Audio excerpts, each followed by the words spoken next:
Yes, people, welcome back to the channel. Now, all day yesterday, I was seeing people reacting and responding to Paul Scholes' comments on Marcus Rashford. And for me, it's a bit of a mad one because, like I've already said, I believe Marcus Rashford is a world-level talent. I believe he's shown that he has world-level ability.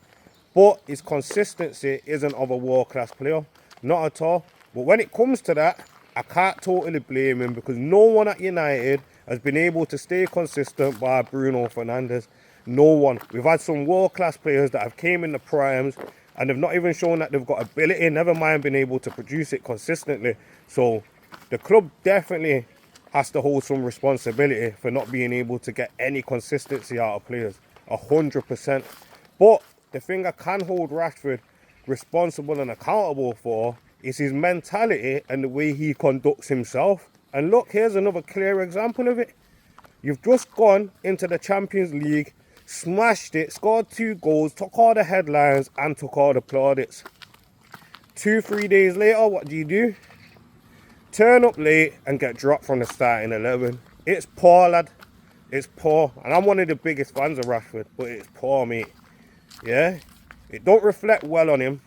And if he wants to get the best out of himself, he needs to conduct himself properly to every training session, to every recovery session, to being on time for meetings. It all plays its part in it. I believe so anyway. But with that being said, I also think this reflects poorly on Ruben Amorim. And some people are going to say, how the hell have you got to Ruben Amorim from Marcus Rashford when Rashford's at Barcelona? Well, here's exactly how. Hansi Flick dropped him for disciplinary reasons. He brought him on in the same game that he dropped him in, and Rashford comes on and gets an assist. Everything's blown under the water. There's no real fuss, and Barca move on to the next game. With Erik ten Hag, the same thing happened. He turns up late for a team meeting. He gets dropped for the game. Ten Hag brings him on in the same game that he dropped him in. He comes on and scores the winning goal. There's a pattern here. But Ruben Amorim dropped him and Rashford never ever got back in. And not only that, Ruben was in press conferences slating Rashford, telling us how he'd rather play the goalkeeping staff over Rashford. But now we've got a big manager like Hansi Flick in charge of a big team, a team that's winning things, competing for things. And he's saying how great Rashford is, how great of a player and how much he can add to the Barcelona side. So it's night and day, innit? Their responses are night and day, and the results have been night and day. Do you know what I mean? So yeah, I think it says a lot about him. But what else stood out to me with all this, yeah, is the fact that Hansi Flick obviously made it known why he didn't play Rashford, but he didn't make a fuss about it. There's the reason. Done. Now we're moving on. There's been no fuss by the Spanish media. There's been no fuss from Barcelona directly. I'm not seeing clips all over the internet of Hansi Flick slagging him. You know what I mean? I'm not seeing clips all over the internet of Rashford looking unhappy and things like that.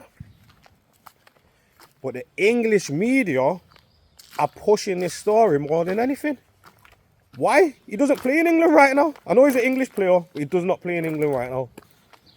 And even worse than that, a lot of this noise is coming from ex-United players.